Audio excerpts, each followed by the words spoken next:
Birden buqa кармаганда племенной депчи. Азыр бөлүп мына баарын кесип чыгардык. Ошо өзүнөн эле башка расход кетпесинин өзүнөн эле кайра коштук да улам. Улам агырып, сыртын жабылды, төртөтөн толук. Анан салыштырып да көрөбүз да. Ал жакта эски метод менен байлап немесе бул жерде бош питбот жаңы метод менен байлайбыз, салыштырып көрөбүз. И рациондору дагы ал жакта чөп менен, жерде комбикорм менен саман. Биз азыр Россиядан алып келип атпайбы 250 килограмм, 300 килограмм деп.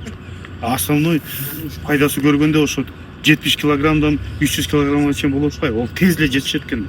Биз ошону алабыз деп атат. Алып өспүрүбүз деп.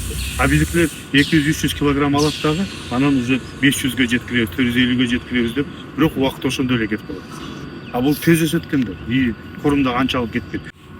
Поилка,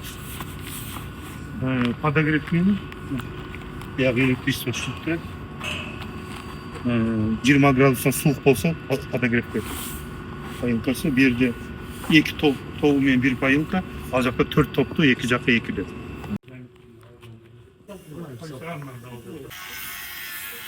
Проект суу өзүнүн Üstünü kırşabınday götürürseniz. Жок, ушул кайра пост керек, тол менен эле жаап, ушул кайра ушул боюнча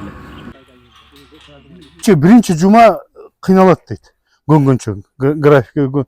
Кийин бир сыйра тоюп алып, билип алгандан кийин анан очередь менен келип жей беришет дейт.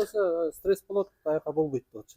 Ичине мындай акырды узундан коюлуп. Канча? 120 десе? Жок, 60 баш, 60 баш. 60, 120 мына чоңу.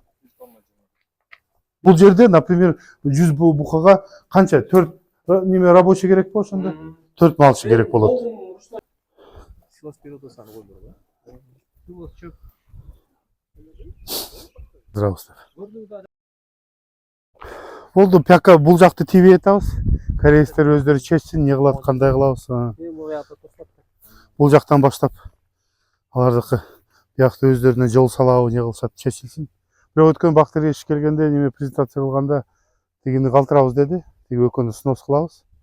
Мына основной склад кылып калтырабыз, весовойду ремонт кылып беребиз деди. Полный основной заезд болот да ошол жерде.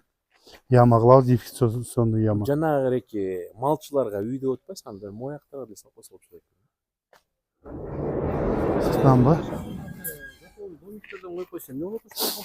Нар жака готовый домик коюп атабыз, промзонага. А жерде готовый домик карап атабыз. Готовый домик коюп койсо жака деле ошол туура болобу дейм да. Жанагы реки азыр листиктерге коюп берген домдор билесиңер? Биз 3-4 вариантты карадык промзонадан. Финский домдор.